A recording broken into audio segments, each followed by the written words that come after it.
Bonjour Alexis Corbière. Bonjour. Avez-vous l'impression, le sentiment que l'Union européenne est en train d'émerger comme une véritable force politique à l'occasion de la guerre lancée par la Russie contre l'Ukraine ?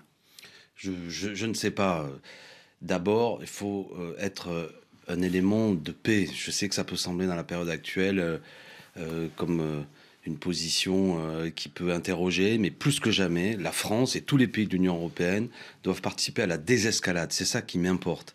La désescalade. Aucune solution militaire à long terme n'est possible. D'abord, reprenons le fil des événements. Ce qu'a fait M. Poutine est intolérable, inacceptable, doit être condamné. C'est lui qui porte, évidemment, la responsabilité d'un conflit en Europe.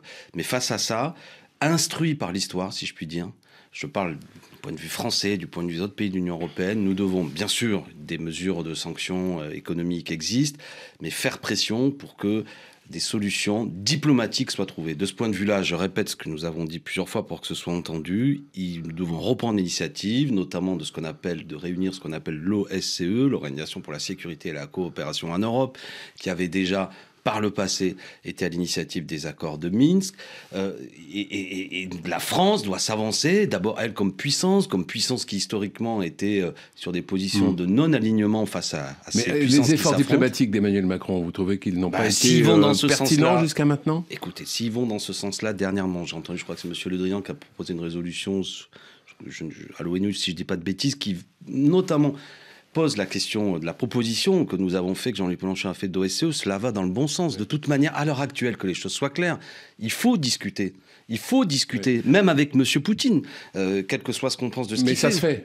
Ça se fait. Oui, ça se fait, mais peut-être que dernièrement aussi, la France serait gagnée, vis-à-vis notamment de la Russie, à apparaître comme une puissance qui n'était pas alignée sur les intérêts des États-Unis et notamment qui devait aussi poser la question de à quoi sert l'OTAN, quels sont les objectifs. Quand vous dites qu'il faut de la désescalade pour essayer de retourner vers la paix, est-ce que vous pensez que le train de mesures dont tout le monde s'accorde à dire qu'il est assez considérable, qui a été pris contre la Russie, des mesures économiques, des mesures contre le transport aérien, exclusion d'un certain nombre de compétitions sportives, gel des avoirs financiers, tout ce train de mesures, il est dans l'escalade ou il est nécessaire ? Il est une réponse ferme, nécessaire. Vous avez compris mon propos. Pour commencer, tout ce qui n'est pas accompagné d'armes et d'escalade d'armement doit être fait. Donc ça, vous le jugez pertinent, ce train de mesures ? On va dire globalement, pour répondre à votre question, c'est plutôt cette direction-là qu'il faut prendre. Après, j'observe ce que nous disent les économistes, c'est que depuis 2014, la Russie s'est en quelque sorte réorganisée et certains s'interrogent sur l'impact réel que cela peut avoir.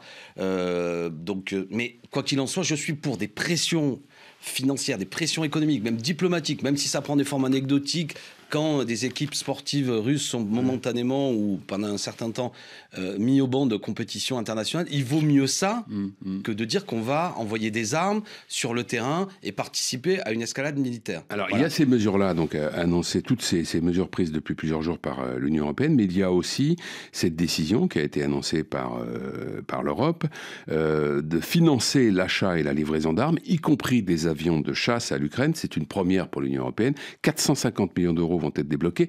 Ça, en revanche, vous considérez qu'il n'aurait pas fallu le faire ? Non, je ne crois pas. Je ne crois pas que cela aide à la désescalade militaire sur le terrain. Je le répète, aucune solution militaire à terme n'est crédible. Nous avons une puissance, je parle de la Russie, nucléaire. Nous devons tout faire. Il faut laisser l'Ukraine désarmée parce qu'en attendant que les négociations éventuellement aboutissent, les combats ont lieu. Il faut, une fois de plus, nous, comme pays, la France, et avec nos amis de l'Union européenne, tout faire pour que ce soit une solution diplomatique. Je veux dire quand même, et je suis du côté du peuple ukrainien qui résiste évidemment, nous devons d'ailleurs faire notre devoir de solidarité. Je profite au passage, vu qu'on est sur RFI, de dire que j'ai été, comme beaucoup d'auditeurs sans doute, très choqué de voir ces douaniers polonais filtrés dans la population qui cherchait à fuir les conflits, notamment et mettant dans l'incapacité de pouvoir se réfugier des étudiants africains. Tout ça est intolérable, donc là aussi peut-être c'est un signal à envoyer clairement que ça ne peut pas être fait ainsi, mais je répète, moi, à l'heure actuelle, je ne vais pas jouer,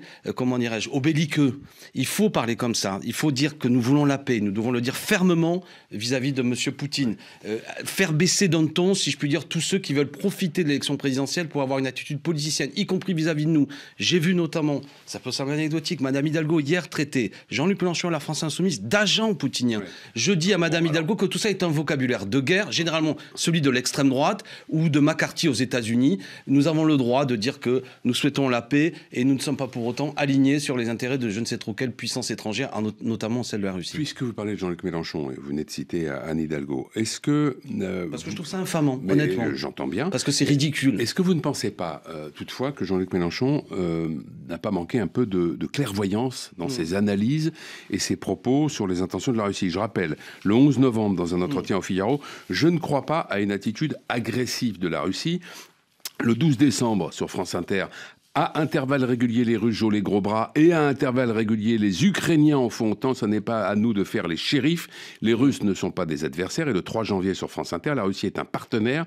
Je ne suis pas d'accord pour que l'on en fasse un ennemi. Je ne suis pas d'accord avec le fait qu'on ait trahi la parole qu'on avait donnée aux dirigeants russes. Est-ce qu'il n'y a pas eu un manque de clairvoyance de Jean-Luc Mélenchon ? Non, parce que ce que vous citez pourrait dire exactement, quand c'était François Hollande, exactement la même chose a été dit vis-à-vis de M. Poutine. Je vous ai amené moi aussi des citations. Une attitude agressive. Mais parce que c'est ce que pensaient beaucoup de gens, y compris c'est M. Zelensky qui a dit qu'il ne pensait pas que la Russie envahirait l'Ukraine. D'accord, donc je veux dire, je vois pas en quoi M. Mélenchon serait plus informé que le président de l'Ukraine lui-même. Bon, je veux dire, vous m'avez amené des citations, j'en ai amené d'autres. Dès 2012, M. Mélenchon avait dit « Poutine est une graine de dictateur. Je ne suis pas pour Poutine », disait-il en 2015.